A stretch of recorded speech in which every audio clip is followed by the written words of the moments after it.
संसदमध्ये खासदार सस्पेंड केले, काँग्रेसने नाही केले, भाजपाने केले. आणि जिंकण्यासाठी जो उमेदवार जिथे योग्य त्याला ते तिकीट दिलं पाहिजे.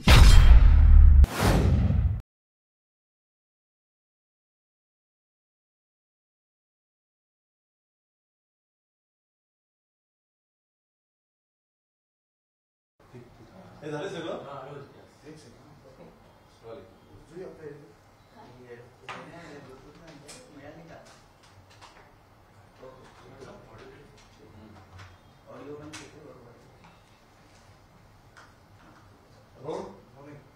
वर्षाताई, महाविकास आघाडीच्या जागा वाटप झाल्या, मात्र मुंबई काँग्रेस आणि तुम्ही मोठ्या प्रमाणावरती नाराज आहात. समाधानकारक जागा वाटप झालं नाही असा तुमचा आरोप आहे. नाही, सर्वप्रथम सर्व देशवासियांना रमजान ईदच्या खूप साऱ्या शुभेच्छा. तुम्ही जसं म्हणालात की महाविकास आघाडीच्या सीट शेअरिंगच्या बाबतीत काही आमचं मत आहे, तर डेफिनेटली प्रत्येक पक्ष संघटनेमध्ये हे असतं की जो जो कार्यकर्ता असतो त्याला प्रत्येकाला असं वाटतं की माझ्या पक्षाला त्या ठिकाणी योग्य प्रतिनिधित्व मिळालं पाहिजे. आणि तुम्ही जर बघाल तर मुंबईमध्ये मागील काळामध्ये आम्ही जवळपास 5 जागा लढायचो आणि नॅशनल NCP जी आहे ती 1 जागा लढत होती. यावेळेला आमचं म्हणणं असं होतं की आमची सुद्धा इक्वल भागीदारी आहे आणि आम्हाला सुद्धा इक्वल म्हणजे बरोबरीच्या त्या ठिकाणी सीट मिळावी. आणि म्हणून आम्ही सातत्याने सांगत होतो की कमीत कमी आमचं म्हणणं आहे की आम्हाला 3 सीटा मिळाव्यात आणि 3 सीटांमध्ये पण अशा सीटा असाव्या ज्याच्यामध्ये कॅन्डिडेट आमच्याकडे होता, इक्वेशन आमचे परफेक्ट होते आणि ज्या ठिकाणी सातत्याने आम्ही लढायचो अशा सीटा आम्ही मागण्याचं काम केलं. आणि त्याच्यामध्ये तुम्हाला सुद्धा माहिती आहे की नॉर्थ वेस्ट असेल, साऊथ सेंट्रल असेल किंवा नॉर्थ सेंट्रल असेल, या सीटा आम्ही मागण्याचा सातत्याने प्रयत्न केला आणि आम्ही आमची भूमिका त्या ठिकाणी मांडलेली आहे. मधल्या काळामध्ये सगळ्या बैठका झाल्या आणि मी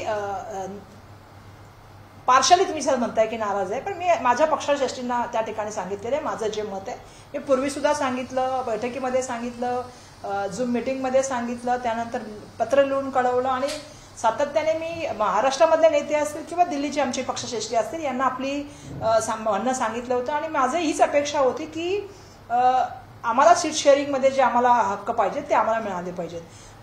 भले काही आमचे नेते जरी गेले असले तरी पक्ष संघटना आमची पूर्णपणे मुंबईमध्ये मजबूत आहे. काँग्रेसची पक्ष संघटना ही काँग्रेसच्या पक्षश्रेष्ठींनी सांगितलेल्या निर्णयाला जे आहे ते एकनिष्ठेने जे आहे ते त्याचं पालन करते. आणि म्हणून मला ही अपेक्षा होती की आम्हाला कमीत कमी त्या ठिकाणी 3 सीटा मिळाव्या किंवा 2 सीटा मिळाव्या, त्याच्यामध्ये आम्ही जे आहोत ते बरोबरीमध्ये आहोत आणि माझी ती अपेक्षा होती. म्हणून साहजिक कसे आम्ही आमच्या पक्षाला सांगितलेले, आमच्या पक्षाने भूमिका घेतली. एकदा पक्षाने भूमिका घेतल्यानंतर पक्षाचा कार्यकर्ता म्हणून काम करणं ही आमची नैतिक जबाबदारी. आणि तुम्हालाही माहिती आहे की मी काँग्रेस पक्षाची एकनिष्ठ कार्यकर्ता आहे आणि म्हणून पक्षाने घेतलेल्या निर्णयाचा आम्ही त्या ठिकाणी स्वीकार केलेला आहे आणि येणाऱ्या काळामध्ये आम्ही कामाला लागू. आमचं काही म्हणणं असेल ते आम्ही आमच्या पक्षश्रेष्ठींना येणाऱ्या काळात कळवू. जागा वाटप करताना कुठेतरी तुम्हाला विचारात घेतला नाही, प्रदेशच्या नेत्यांनी परस्पर भूमिका घेतली अशी सुद्धा चर्चा आहे, काय नाही? माझं म्हणणं असंच आहे की मुंबईचं जे अस्तित्व आहे ना ते वेगळं अस्तित्व आहे आणि मुंबईच्या बाबतीत चर्चा करत असताना कुठे ना कुठे जी आम्हाला अपेक्षा होती, जी संघटन म्हणून आम्हाला अपेक्षा होती, कारण शेवटी पक्ष संघटनेमध्ये काम करत असताना संघटनेच्या आणि कार्यकर्त्यांच्या पण काही अपेक्षा असतात आणि जो कार्यकर्ता झेंडा पक्षाचा उचलतो त्याला असं वाटतं की पक्षाला प्रतिनिधित्व मिळालं पाहिजे. आणि त्यामुळे आमची भूमिका अशी होती की महाराष्ट्र प्रदेश काही भूमिकेच्या बाबतीमध्ये कठोर भूमिका घ्यायला हवी होती आणि त्या ठिकाणी आपली भूमिका मांडायला पाहिजे होती. आता पक्षश्रेष्ठींकडे आम्ही आमचं म्हणणं सांगितलेलं आहे आणि पक्षश्रेष्ठींच्या नंतर सगळ्यांच्या निर्णयानंतर महाविकास आघाडीच्या ज्या सीटा डिक्लेअर झालेल्या आहेत, येणाऱ्या काळामध्ये जे आहे जसं आम्ही सांगितलं मध्ये पण मी की आम्ही आमचं म्हणणं सातत्याने सांगत आलो, असं नाही की आज सांगतोय. आम्ही आमचं या पूर्वी सुद्धा म्हणणं सांगितलेलं आहे, झूम मिटिंगमध्ये पण सांगितलंय, पत्राद्वारे पण सांगितलेलं आहे, एकदा भेटून पण मी काही गोष्टी त्या ठिकाणी सांगणार आहे. पण शेवटी मी पक्ष प्रोटोकॉल मानते, पक्षाची एकनिष्ठता आणि पक्षाची शिस्तबद्धता ही मला वाटतं आणि विचारधारा. कारण आमच्यासमोर खूप मोठं ध्येय आहे. आम्हाला माहिती आहे भारताचं डॉक्टर बाबांचं संविधान मांडणारी आम्ही त्यांची अनुयायी मंडळी आहोत आणि त्यामुळे या देशाचं यावेळेचं इलेक्शन हे आम्हाला माहिती आहे की खूप महत्त्वाचं इलेक्शन आहे. यावेळेला ह्या देशाची लोकशाही आणि संविधान, मी सातत्याने हे वाक्य बोलते, त्यामुळे आमच्यासमोर देश हे खूप मोठं उद्दिष्ट आहे. राष्ट्राला टिकलं पाहिजे, देशाची लोकशाही आणि संविधान टिकलं पाहिजे ही आमची भूमिका आहे. त्यामुळे आम्ही कामाला लागू आणि काँग्रेसचा प्रत्येक कार्यकर्ता येणाऱ्या काळामध्ये कामाला लागेल, याबद्दल माझ्या मनात कुठल्याही त्या तऱ्हेचं दुमत असण्याचं. मुंबईची जी जागा आहे ती आपल्याला मिळावी यासाठी विनोद भोसराळकर सुद्धा आग्रही आहेत आणि त्याचा विचार व्हावा असं सुद्धा त्यांनी पक्षश्रेष्ठींना कळवलंय. ती जागा जर शिवसेनेला मिळाली तर त्या बदल्यात ही जागा आपल्याला मिळू शकते अशी सुद्धा चर्चा आहे. नाही, असं आहे की आता खूप चर्चांनी मला वाटतं त्यांनी त्या ठिकाणी ती लिस्ट जाहीर केलेली आहे. असं आहे की मला पण काही लोक त्यांच्यामध्ये भेटून गेले आणि त्यांनी असं त्यांचं म्हणणं सांगितलेलं आहे की आम्हाला लढण्याची इच्छा आहे. जसं मी तुम्हाला सुरुवातीपासून सांगते की प्रत्येकाला लढण्याची इच्छा आहे. कारण आम्ही सुद्धा मतदारसंघामध्ये सातत्याने बघितलं असेल की काँग्रेसच्या माध्यमातून साऊथ सेंटरमध्ये आम्ही कार्यक्रम केले.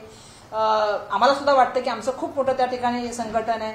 नॉर्थ वेस्टमध्ये आमचं खूप मोठ्या प्रमाणामध्ये संघटन आहे. नॉर्थ ईस्टमध्ये आमच्याकडे संघटन आहे.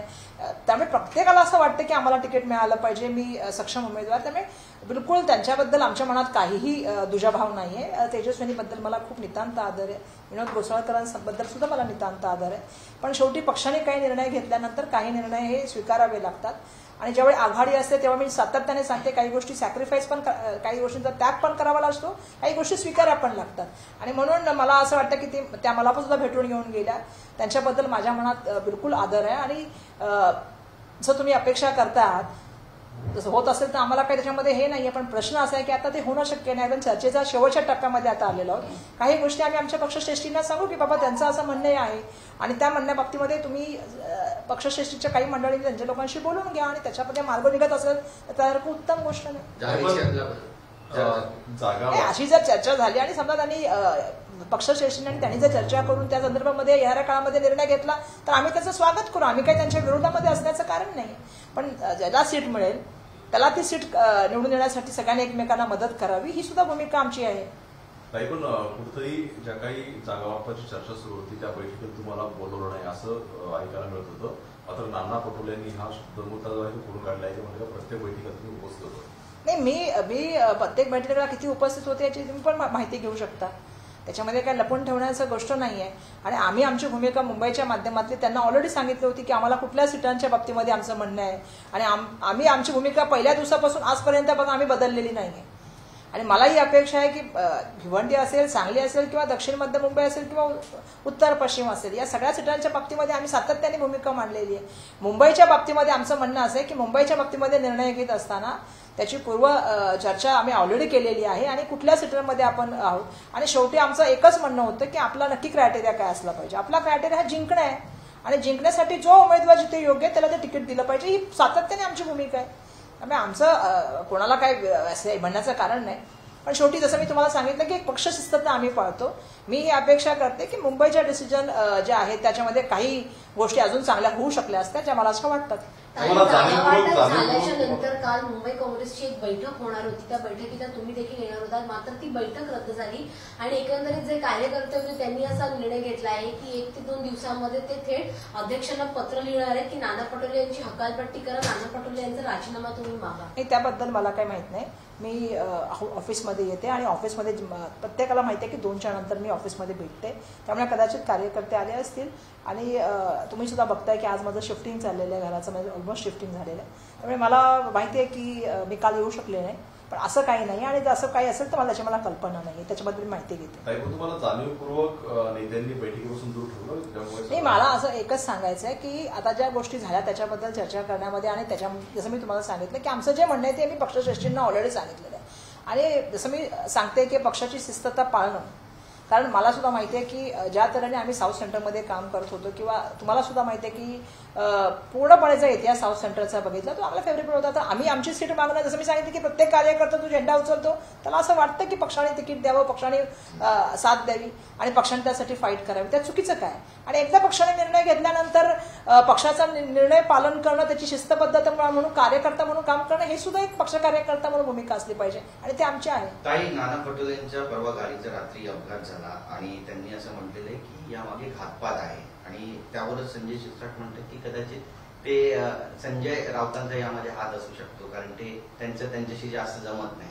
नाही, मला वाटतं ही घटना दुर्दैवी आहे. कोणाचं ऍक्सिडेंट झाल्यानंतर त्याच्यावरती राजकीय चर्चा होणं आणि त्याच्यामध्ये विरोधकांच्या बद्दल कसे स्टेटमेंट करणं, मला वाटतं थोडं सरकारने संवेदनशील होण्याची आवश्यकता आहे. अशा तऱ्हेचं स्टेटमेंट करणं, एखाद्याचा अपघात झाल्यानंतर त्याच्या जीवाला त्याला धोका होता, त्याच्या मागे कुटुंब आहे, त्याच्या मागे बाकीच्या यंत्रणा आहेत आणि अशा वेळेला तुम्ही अशा घटना झाल्यानंतर सुद्धा त्याच्यामध्ये जर राजकारण करत असाल तर महाराष्ट्र कुठे घेऊन चाललंय तुम्ही. दुर्दैवाने आजकाल मी राजकारण बघते इतकं व्हेंडिक्टिव्ह झालेलं आहे आणि राजकारणमध्ये ज्या तऱ्हेने बोलण्याची परंपरा नव्याने सुरू झालेली खूप म्हणजे मला चुकीची परंपरा वाटायला लागली. महाराष्ट्राचे राजकारण हे स्वच्छ, पारदर्शक आणि महाराष्ट्राचे राजकारणी खूप प्रगत असलेले आहे आणि पुरोगामी महाराष्ट्राचं राजकारण आहे. राजकारणाकडे बघत असताना सुद्धा वैयक्तिक माणूस म्हणून सुद्धा त्या व्यक्तीकडे बघितलं गेलं पाहिजे, ही येणाऱ्या काळात भूमिका ठेवावी असं मला संजय शिरसाटांना सल्ला द्यायचा आहे. ताई, काल बातम्या सुरू होत्या की तुम्ही उद्धव ठाकरेंना भेटायला जाणार, नाराजी संदर्भात तुम्ही बोलणार तिथं, काय नेमकी? नाही, असं आहे की त्यांना भेटायला आम्हाला कोणी, पण आमचं म्हणणं असं आहे की आम्ही आमच्या पक्षाकडे आमचं म्हणणं मांडणार. पक्ष त्यांचा पक्ष म्हणून त्यांनी योग्य भूमिका घेतली, आमचा पक्ष म्हणून आम्ही आमच्या पक्षाकडे आमची भूमिका मांडणार आणि आमच्या पक्षाने आमच्या भूमिका ऐकायला पाहिजेत. त्यांच्याबद्दल नितांत आदर आहे, कारण त्यांच्याबरोबर मी मंत्री म्हणून काम केलेल्या मुख्यमंत्री ते त्यावेळेला होते आणि त्यांचं काम करण्याची पद्धत मला माहिती आहे, त्यांचा स्वभाव मला माहिती आहे. त्यामुळे त्यांना जाऊन भेटण्यामध्ये काय गैर आहे आणि येणाऱ्या काळामध्ये त्यांना नक्कीच आम्ही भेटू. पण मी काल त्यांना भेटलेले नाही, मला माहित नाही ही कुठून न्यूज आल्या. म्हणजे मी तर आजच्या पेपराच्या काही न्यूज ऐकून आश्चर्यचकित झाले की XYZ ना सचिन सावंतांना ताई भेटल्या नाहीत. अरे सचिन सावंत, काही पत्रकार इथे बसले, त्यांच्यावर आम्ही बसून एकत्र खाल्लं पिल्लं, चहा पिलो, काही बरोबर काही खाल्लेलं आहे आणि अशा असताना आमच्या गप्पा चालू असताना मी सांगते, माझं आज शिफ्टिंग चाललेलं आहे घराचं, पण त्यात मी बिझी असताना सुद्धा काही लोकांनी अशा गप्पा चालवल्या की सचिन सावंत आले आणि त्यांना वर्षाताई भेटल्या नाहीत. राजकारणामध्ये बिलकुल काही गोष्टीच्या बाबतीमध्ये आमचं मतभेद असू शकतात, काही गोष्टींच्या बाबतीमध्ये आम्ही आमच्या पक्षश्रेष्ठींना सांगतो, पण याचा अर्थ असा नाहीये की, कारण शेवटी पक्षनिष्ठा आणि पक्ष बद्दल आमची आत्मीयता आहे आणि म्हणून या सगळ्या गोष्टींना मला वाटतं कुठेतरी थांबलं पाहिजे आणि माहिती न घेता गोष्टी पसरवणं हे सुद्धा कुठे ना कुठे थांबलं पाहिजे. आणखी एक आता जोडून एक बातमी आली की तुम्ही मातोश्रीवर जाणार आहात, मातोश्रीवरून तुम्हाला फोन आलेला आहे, नेमकं यामागचं सत्य काय आहे? नाही, मी सांगितलं आताच तुम्हाला जे सांगायचं ते मी सांगितलं, उत्तर ऑलरेडी दिलेलं आहे. ताई, ह्या सगळ्या नाराजी नाट्यावरून आता सरकारकडून देखील टीका केली जात आहे. महायुतीमध्ये काही नेत्यांचं असं म्हणणं आहे की महाविकास आघाडीमध्ये एकजूट नाहीये, काँग्रेस आणि ठाकरे गटामध्ये वाद सुरू झालेला आहे, त्यामुळे येत्या निवडणुकीच्या काळामध्ये देखील हे दुभंगलेले दिसतील. पहिलं तर हे नाट्य नाहीये, मी कोणालाही काहीही त्या ठिकाणी बोललेले नाहीये, त्यामुळे हे नाराजी नाट्य तर असण्याचा प्रश्न नाही. ही आमची एक भूमिका आहे, एक पक्ष संघटना म्हणून, अध्यक्ष म्हणून वर्षा गायकवाडने मांडलेली भूमिका आहे, तिच्या पक्षाच्या प्रति मांडलेली भूमिका आहे. आम्ही आमच्या पक्षाला आमची काय भूमिका सांगायचं तर सांगतो, कारण शेवटी कार्यकर्त्याला न्याय देणं ही अध्यक्ष म्हणून माझी जबाबदारी आहे, पहिली गोष्ट. आणि महायुतीमध्ये आज दोन पक्षाची काय अवस्था आहे हे मी सांगायची गरज नाही ना. आज कल्याणच्या सीटसाठी पण भाजपाला येऊन पुढे बोलावं लागतं, उपमुख्यमंत्री महोदयांना बोलावं लागतं, त्याचा अर्थ काय असू शकतं मला सांगा ना. म्हणजे राज्याच्या मुख्यमंत्र्यांच्या सीटला सुद्धा बोलायला त्यांना यावं लागत असेल तर कुठे चाललेलं आहे. त्यामुळे मला असं वाटतं की त्यांनी स्वतःमध्ये बघावं. आज दोन्ही पक्षांची अवस्था काय आहे महायुतीमध्ये मी सांगायची गरज नाही. शिवसेना एकनाथ शिंदे साहेब ग्रुप असेल किंवा त्या ठिकाणी दुसरी एनसीपीचा जो अजितदादा ग्रुप असेल, यांना विचारतात का? मोठ्या प्रमाणामध्ये भाजपाकडे स्वतःकडे उमेदवार नाही. मुंबईमध्ये आज तुम्ही बघाल तर त्यांचे दोन्ही ठिकाणी चाललेले आहे की कुठे उमेदवार द्यायचा. आता ज्या ठिकाणी आपण बसलो तिथं अजून उमेदवार झालेला नाही. साऊथ मुंबईमध्ये अजून त्यांना उमेदवार त्यांचा उमेदवार येणार आहे की दुसऱ्याचा उमेदवार येणार याच्यामध्ये साशंकता आहे. मला असं वाटतं की आपल्या पक्षाकडे, स्वतःच्या पक्षाकडे त्यांनी लक्ष दिलं तर जास्त बरं होईल. आमच्यामध्ये एकता आहे आणि जसं मी सांगितलं की काही प्रश्नांच्या बाबतीमध्ये आमचं मत असू शकतं, कारण कार्यकर्ता म्हणून प्रत्येकाला मांडण्याचं एक प्लॅटफॉर्म असतं, त्याचा पक्ष असतो. पण त्याच्यानंतर जेव्हा पक्षाने निर्णय घेतल्यानंतर आम्ही एकत्रपणे काम करणार आहोत. आणि जसं मी सांगितलं की आमचे जे नाते आहेत किंवा आमचे जे संबंध आहेत ते चांगले आहेत आणि दृढ आहेत आणि एकाबद्दल आमच्या मनामध्ये नितांत आदर आहे. ताई, सगळ्या परिस्थितीमध्ये ज्या काही जागा वाटप झाल्या महाविकास आघाडीच्या, तुम्ही आणि मुंबई काँग्रेस आता प्रचार करायला तयार आहात? 100%. जो पक्ष निर्णय घेणार त्याच्यावर वर्षा गायकवाड, मला काँग्रेसचे कार्यकर्ते, मी पण शेवटी कार्यकर्ते, मग कार्यकर्ता म्हणून जो पक्षश्रेष्ठी निर्णय घेणार, जो पक्ष निर्णय घेणार त्याच्यावर आम्ही उभे राहणार. अजूनही पक्ष निर्णय घ्यावा नाही, बिलकुल नाही. आता काय, आता पक्षाने निर्णय घेतलेला आहे. काही बाबतीत आमचं म्हणणं असेल ते आम्ही जाऊन पक्षाला सांगू की बाबा असं असं आमचं म्हणणं आहे एकदा, आणि त्याच्या बाबतीमध्ये आमच्या मतामध्ये कुठलंच मत नाही. आता येणाऱ्या काळामध्ये आम्ही कामाला लागू. दक्षिण मध्य मुंबईसाठी तुम्ही आग्रही आहात की विषय सोडून? असं आहे की आता विषय मला वाटतं की खूप आता या विषयावर चर्चा झाली आणि खूप या विषयावरती आमची आता मला वाटतं आता पुढे आता आपण जाऊया. काही राजकीय मुद्दा तुम्हाला विचारायचे काही. मोदींनी टीका केलेली आहे, इंडिया आघाडीला त्यांच्या पापाची शिक्षा द्या असं म्हटलं. मोदी साहेबांना आता त्यांना माहिती आहे सर्वांना की काय त्यांच्याबद्दल बोलायचं. ज्या तऱ्हेने ह्या देशामध्ये आज त्यांचे एक एक स्टेटमेंट येत आहेत किंवा त्यांनी काँग्रेसचा जो सर्वसामान्याचा जाहीरनामा काँग्रेसने दिला, जो महिलांचा दिला, जो कष्टकऱ्यांचा दिला, जो युवकांचा दिला, त्याला काहीतरी नाव दिलं. मला फक्त एकच प्रश्न त्यांना विचारायचा आहे की जातीवादाच्या पलीकडे आजपर्यंत त्यांनी केलं काय? या ठिकाणी या देशामध्ये आज चीनचा प्रश्न आहे, आज मोठ्या प्रमाणामध्ये महिला सुरक्षेचा प्रश्न आहे. ज्या प्रश्नावर बोलायला पाहिजे त्या प्रश्नावर ते बोलतच नाही. आता त्यांनी 10 वर्ष झाले देशाचे पंतप्रधान म्हणून, त्यांनी सांगावं की त्यांनी काय केलेलं आहे. त्यांनी सांगावं की युवकांसाठी काय केलेलं आहे, नोकऱ्या किती दिलेल्या आहेत, महागाईवर त्यांनी बोलावं, त्यांनी त्या ठिकाणी महिला अत्याचारावर बोलावं, त्यांनी भ्रष्टाचाराबद्दल बोलत असताना त्यांनी सांगावं की त्यांनी त्यांच्या लोकांवरती किती कारवाई केल्या आणि ज्या लोकांवरती कारवाई झाल्या त्यांच्याकडे गेल्यानंतर ते स्वच्छ कसे झाले. त्यांना मूलभूत प्रश्नाबद्दल बोलवू द्या ना. आता 10 वर्ष झाली ना आता तुम्हाला देशाचे प्राईम मिनिस्टर बनून.